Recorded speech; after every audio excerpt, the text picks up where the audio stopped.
Hey guys, welcome to SOTRF Airsoft. I am Wraith from Team SOTRF, and this is Goku, also from Team SOTRF. We're here today to talk to you mostly about the new Elite Force revolver called the Somkewagon. It was just recently released by Elite Force. Goku went ahead and picked one up, and we thought we would do a video comparing and contrasting things that we like about this revolver with another company's revolver, which is the Dan Wesson 715, which I field a lot actually in Airsoft.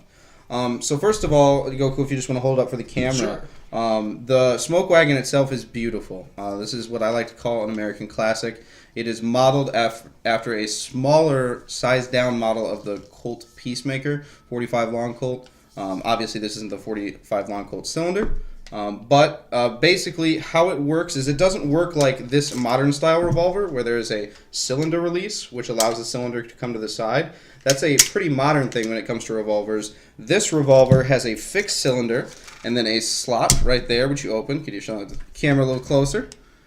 And then you have to load each shell from the back. These use a slightly different shell than the ASG and the Elite Force CQBs, but they are compatible with the other shells. Or if you want to eject, there's an ejection button, slide, lever thing on the front of the gun so that when you open up this port, you can push the shells out with the ejector. But all over, it's full metal body. It does have a polymer handguard that's faux wood. If you want to take the handguard off real quick, Goku. The handguard actually has a tool for the CO2 in it, which is something that they did on the Dan Wesson series, something they should do in all Airsoft revolvers from now on, because it's a great idea. Don't have to carry an Allen key with you. Nope, it's all built in. It's nice. Then as you can see, it runs on a standard 12-gram CO2 cartridge. It's got a very different grip than any other revolver on the market for Airsoft right now. This is a traditional cowboy-style grip versus like a combat revolver grip like the 715. It is single action. Single action in revolvers mean that you have to pull the hammer back physically every time. On the Dan Wesson, I can cycle it by either pulling back the hammer or by pulling the trigger, which cycles the cylinder as well. On this, you have to pull back the hammer every time. That is old school single action army style.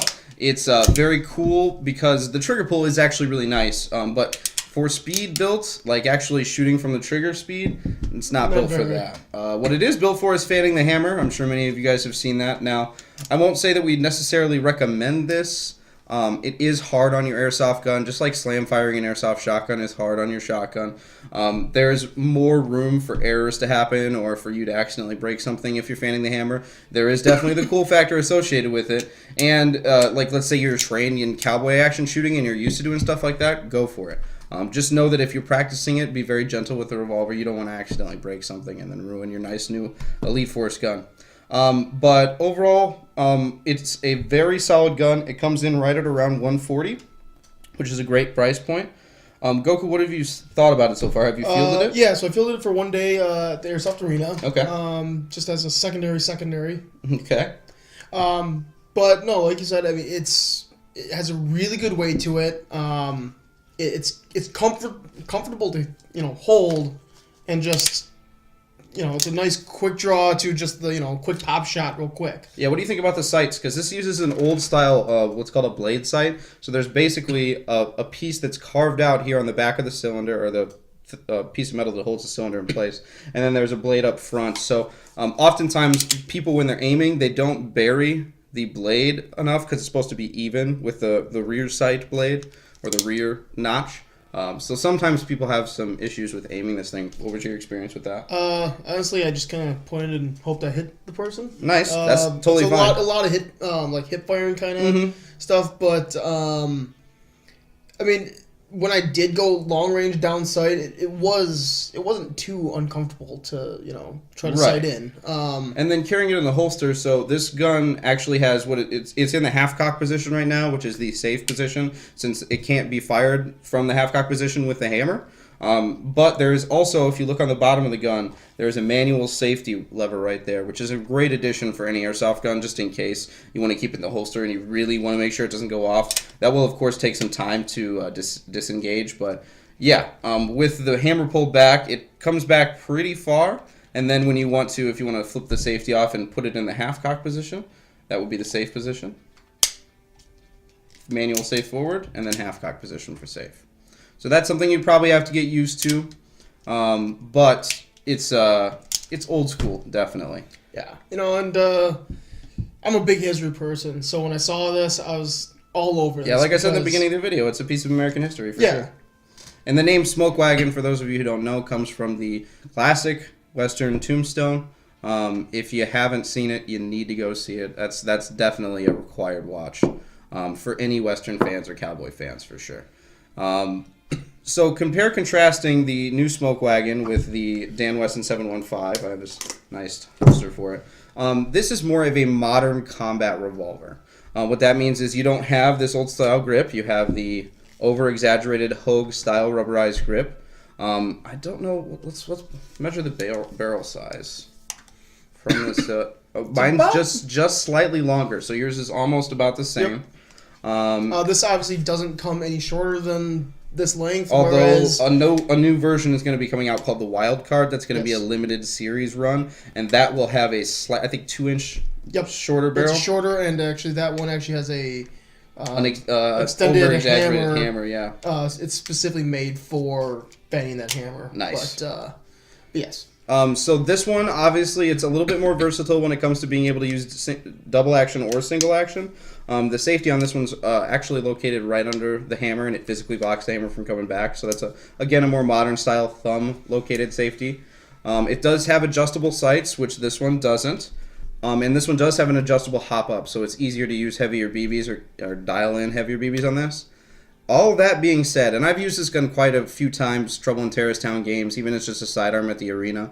I love this gun, but that being said, I'm still going to buy one of the Somkewagons because of simply the cool factor. And also, like you said, it's a piece of American history. It's a great thing to own. And the build quality on them is fantastic. Yeah. You just need to know that if you're looking for performance out of a revolver for game-wise, you might be better off going to something like this. You can reload it faster. It does have the double and single action options. But if you're just going for cool factor or a role-playing rig, or you just want to do some cowboy action stuff, or you just like it, get one of these Somkewagons. Honestly, it's super cool. So the last thing that I did want to talk about is the shell compatibility.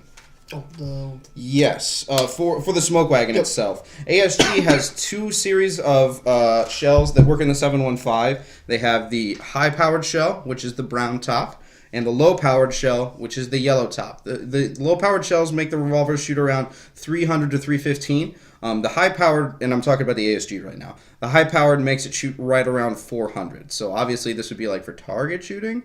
You couldn't even probably play outside with this, depending on what field you go to. But Elite Force has 2 separate shells. One is for their CQB revolver, which you actually also have, which is a silver with a brown top, and those are CQB legal in the Elite Force CQB. Yep. So that will be measuring, right around 350 or under. 340 to 350-ish. And then these are the new shells that come with the Somkewagon. Now, the major difference is those load from the back. The back. Yes. So that's more like the old school green gas revolver style shells, where these are loading from the front. Now the cool part is these shells and the Dan Wesson shells do fit and work in the Somkewagon. Yep. They vary in feet per second from the stock ones. What's been your experience on those? These were obviously the stock ones as they're designed to work with the system, shot a little hotter, closer to like the 340-ish. Okay. The other Elite Force ones were... The CQB shells? Again, right around there. I found that the Dan wasn't high-powered shells, though. They were about 300, 315. Okay. Same thing with the low-powered. So it shoots about the same with both the Wesson cells. And the reason is similar to their CQB model, the Somkewagon has an internal regulator for the CO2. So that means, for those of you guys that do own revolvers and a lot of variety of shells, you don't have to worry about getting a specific shell or mixing up your shells on field. You can just cram whatever in there and off you go. Well, that's really, really useful. And I think that being able to use all the shells on the market was a big plus for the Elite Force Somkewagon. Yeah. So we just wanted to bring you guys some of our thoughts and information. We're going to actually do a chrono test of the Somkewagon to show you guys exactly what we're shooting with all these shells. Thanks for tuning in, guys, and stay tuned for more videos and reviews.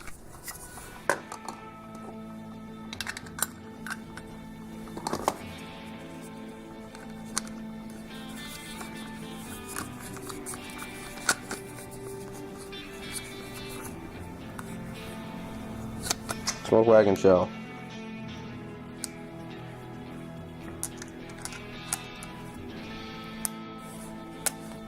Test with the Somkewagon shells. Take one.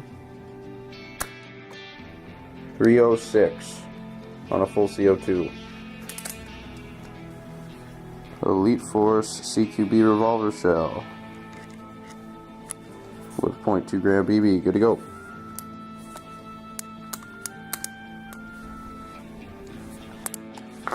Ready for the chrono?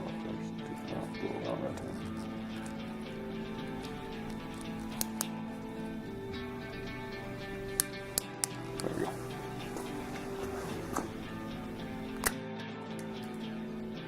$139. There we go. Elite Force CQB test 2. 262. That's a big deviation. It has to be in the half-cock position to move the cylinder, people. It's a little bit different than most modern revolvers. As you say it, I totally do it the wrong way. It's fine. Elite Force CQB revolver shell, chrono test.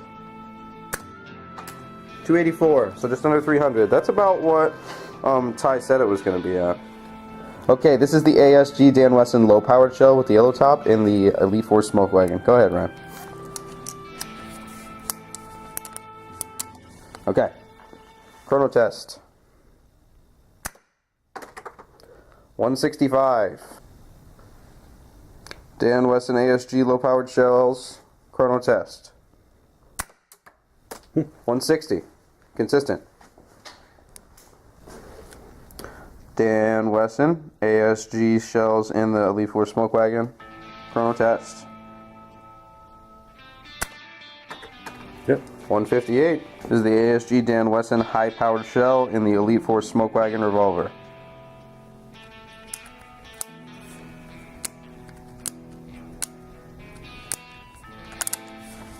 Chrono test. 304. Nice. Elite Force Somkewagon ASG Dan Wesson high-powered shells. Chrono test. 308.